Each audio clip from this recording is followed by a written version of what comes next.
Hi hello ವೀಕ್ಷಕರೇ, ಉಷಾಸ್ ಕಿಚನ್ಗೆ ಸ್ವಾಗತ.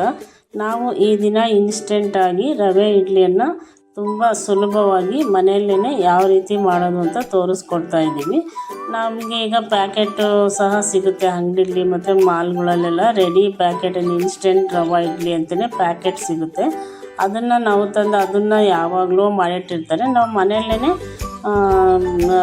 ತುಂಬ ಸುಲಭವಾಗಿ ಮನೆಯಲ್ಲೇ ನಾವು ರುಚಿಯಾಗಿ ಶುಚಿಯಾಗಿ ಮಾಡಿಕೊಂಡು ತಿನ್ಬೋದು ಮತ್ತು ಬೇಗನೂ ಆಗುತ್ತೆ. ಈಗ ಜಾಬ್ಗೆ ಹೋಗೋರಿಗೆಲ್ಲ ಈ ಥರ ಇನ್ಸ್ಟೆಂಟಾಗಿ ಇಡ್ಲಿನ ನಾವು ಹಿಂದಿನ ದಿವಸನೇ ರವೆನ ಈ ಥರ ರೆಡಿ ಮಾಡಿ ಇಟ್ಕೊಂಡ್ರೆ ನಾವು ಬೆಳಗ್ಗೆ ಎದ್ದ ತಕ್ಷಣ ಬೇಗನೆ ಇಡ್ಲಿ ಆಗುತ್ತೆ. ಆವಾಗ ಮಾಡಿಕೊಂಡು ತಿನ್ಬೋದು. ಮತ್ತು ಯಾರಾದರೂ ಮನೆ ನೆಂಟರು ಬಂದಾಗೂ ಸಹ ಇದನ್ನು ಇನ್ಸ್ಟೆಂಟಾಗಿ ನಾವು ಮಾಡ್ಬೋದು. ಇಡ್ಲಿನ ಅಷ್ಟು ಸುಲಭವಾಗಿರುತ್ತೆ. ಅದನ್ನು ಇನ್ಸ್ಟೆಂಟಾಗಿ ಯಾವ ರೀತಿ ಮಾಡೋದು ಅಂತ ನಾನು ಇಲ್ಲಿ ತೋರಿಸ್ಕೊಡ್ತಾ ಇದ್ದೀನಿ.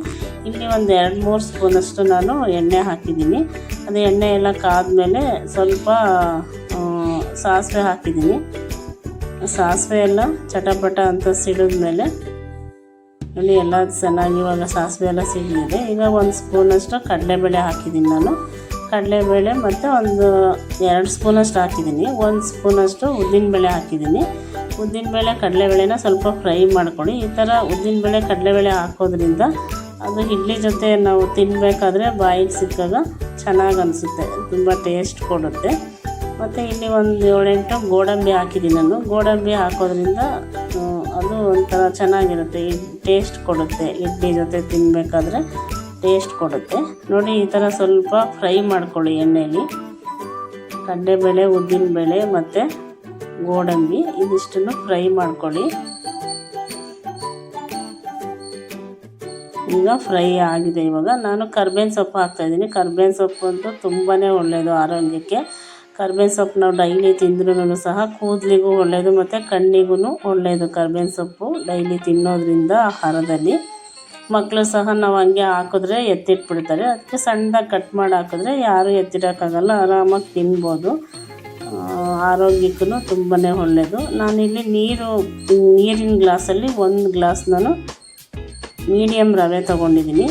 ಮೀಡಿಯಮ್ ರವೆ ತೊಗೊಂಡು ಈ ಥರ ಚೆನ್ನಾಗಿ ಫ್ರೈ ಮಾಡಬೇಕು. ಮೀಡಿಯಮ್ ಉರಿಲೇ ನೀವು ಫ್ರೈ ಮಾಡ್ಕೊಳ್ಳಿ.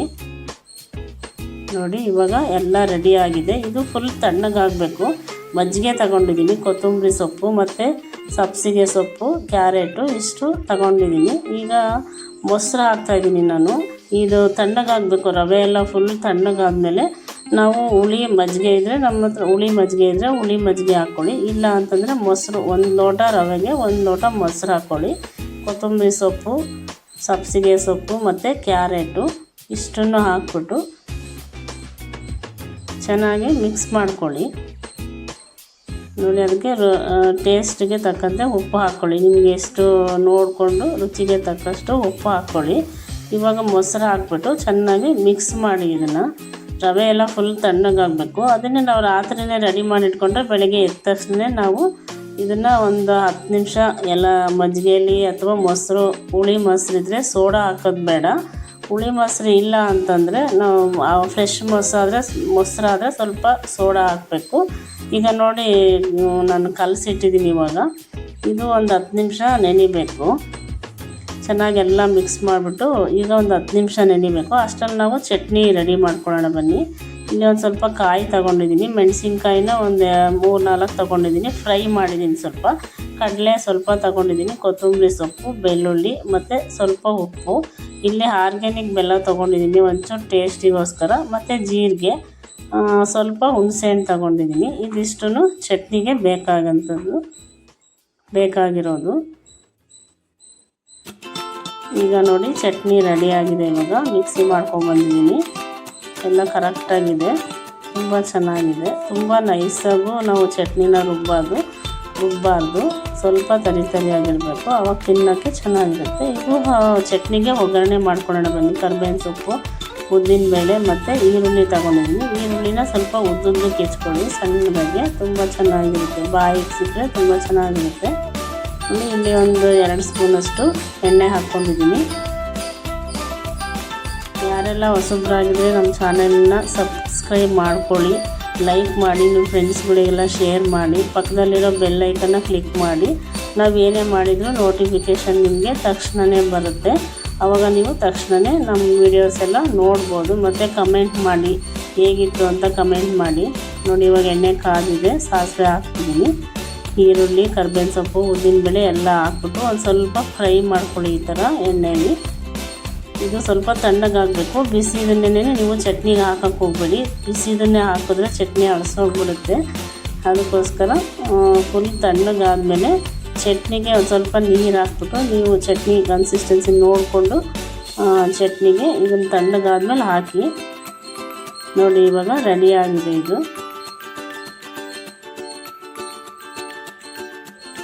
ನೋಡಿ ಇವಾಗ ಚಟ್ನಿನೂ ಎಷ್ಟು ಚೆನ್ನಾಗಿ ಕಾಣ್ತಾ ಇದೆ. ಒಗ್ಗರಣೆ ಹಾಕಿರೋದ್ರಿಂದ ಟೇಸ್ಟು ಅಷ್ಟೇ ಸೂಪರಾಗಿದೆ.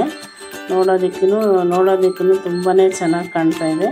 ಈಗ ನಾನು ಒಂದು ಕುಕ್ಕರಲ್ಲಿ ಮಾಡ್ತಾಯಿದ್ದೀನಿ. ಈಗ ಇಡ್ಲಿ ಪಾತ್ರೆ ಇಲ್ಲದೆ ಇರೋರು ಕುಕ್ಕರಲ್ಲಿ ಮಾಡ್ಬೋದು. ಸ್ವಲ್ಪ ನೀರು ಹಾಕ್ಬಿಟ್ಟು ಒಂದು ಅರ್ಧ ಒಳ್ಳೆ ನಿಂಬೆಹಣ್ಣು ಹಾಕಿದ್ರೆ ಕುಕ್ಕರ್ ಕಪ್ಪಾಗಲ್ಲ, ಇಲ್ಲಾಂದರೆ ಕಪ್ಪಾಗುತ್ತೆ ಕುಕ್ಕರೆಲ್ಲ. ನೋಡಿ ಇವಾಗ ರವೆ ನೆಂದಿದೆ, ಇವಾಗ 10 ನಿಮಿಷ ಆಗಿದೆ. ಈಗ ನೋಡಿ ಇದು ಸ್ವಲ್ಪ ಗಟ್ಟಿ ಇದೆ ಕನ್ಸಿಸ್ಟೆನ್ಸಿಗೆ. ಈಗ ನಾವು ಏನು ಮಾಡಬೇಕು, ಇನ್ನೂ ಒಂದು ಸ್ವಲ್ಪ ಮಜ್ಜಿಗೆನ ರೆಡಿ ಮಾಡಿಕೊಂಡು ಇದಕ್ಕೆ ಹಾಕ್ಕೋಬೇಕು. ನಮಗೆ ಕನ್ಸಿಸ್ಟೆನ್ಸಿ ನೋಡಿಕೊಂಡು ಮಜ್ಜಿಗೆ ಹಾಕ್ಕೊಳ್ಳಿ.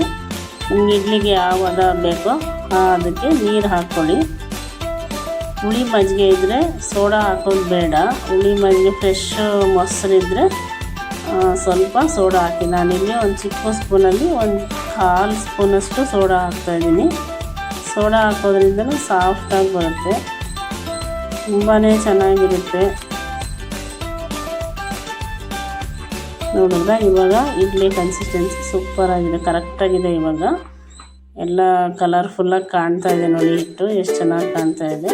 ನಾವೇನು ಅಂಗಡಿಗೆ ತಂದು ಮೊಸರು ಕಳಿಸ್ತೀವೋ ಅದೇ ಥರನೇ ನಾವು ಮನೆಯಲ್ಲೂ ಕೂಡ ಮಾಡ್ಕೊಬೋದು ಇನ್ಸ್ಟೆಂಟಾಗಿ. ನೋಡಿ ಇವಾಗ ಒಂದು ಗೋಡಂಬಿ ಇಟ್ಟಿದ್ದೀನಿ ಪ್ಲೇಟಿಗೆ. ಬೇಕಾದ್ರೆ ನೀವು ಸ್ವಲ್ಪ ಕೊತ್ತಂಬರಿ ಸೊಪ್ಪು, ಕ್ಯಾರೆಟ್ ಹಾಕ್ಬಿಟ್ಟು ಅದ್ರ ಮೇಲೆ ಈ ಥರ ಹಿಟ್ಟನ್ನ ಹಾಕಿದ್ರೆ ಕಲರ್ಫುಲ್ಲಾಗಿ ಕಾಣುತ್ತೆ. ಮತ್ತು ನೋಡೋದಕ್ಕೂ ತುಂಬಾ ಚೆನ್ನಾಗಿರುತ್ತೆ. ನೋಡಿ ಇವಾಗ ನಾನು ಇಡ್ಲಿ ಹಾಕಿದ್ದೀನಿ. ಈಗ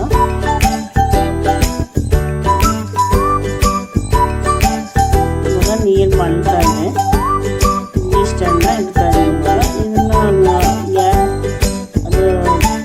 ಮುಚ್ಚಳನ ಹಾಕ್ಬಿಟ್ಟು ನೋಡಿ ಅದು ಗ್ಯಾಸ್ಗೆಟ್ ಹಾಕಿ ಮುಚ್ಚಬೇಕು. ಮತ್ತು ಮೇಲ್ಗಡೆ ವಿಷಲ್ ಇಡಬಾರ್ದು. ವಿಷಲ್ ಇಟ್ಟರೆ ಫುಲ್ಲೆಲ್ಲ ಗಟ್ಟಿಯಾಗಿ ಹೋಗ್ಬಿಡುತ್ತೆ ಇಡ್ಲಿ. 10 ನಿಮಿಷ ಇಡ್ಲಿನ ನಾವು ಕುಕ್ಕರಲ್ಲಿ ಬೇಯಿಸ್ಕೊಂಡ್ರೆ ಸಾಕು. ಇನ್ಸ್ಟೆಂಟ್ ರವೆ ಇಡ್ಲಿ ರೆಡಿ ಆಗುತ್ತೆ. ನೋಡಿದ್ರೆ ಎಷ್ಟು ಕಲರ್ಫುಲ್ಲಾಗಿ ಕಾಣ್ತಾ ಇದೆ, ಅಷ್ಟೇ ಟೇಸ್ಟಿಯಾಗಿರುತ್ತೆ. ಮತ್ತು ಮಕ್ಕಳು ಕೂಡ ಇಷ್ಟಪಟ್ಟು ತಿಂತಾರೆ, ಸೂಪರಾಗಿರುತ್ತೆ. ಚಾನೆಲ್ನ ಹೊಸಬ್ರಾಗಿದ್ದರೆ ನಮ್ಮ ಚಾನೆಲ್ನ ಪ್ಲೀಸ್ ಸಬ್ಸ್ಕ್ರೈಬ್ ಮಾಡ್ಕೊಳ್ಳಿ. ಫ್ರೆಂಡ್ಸ್ಗಳಿಗೆಲ್ಲ ಶೇರ್ ಮಾಡ್ತಾಯಿರಿ. ಎಷ್ಟು ಚೆನ್ನಾಗಿ ಕಾಣ್ತಾ ಇದೆ, ಕಲರ್ಫುಲ್ಲಾಗಿ.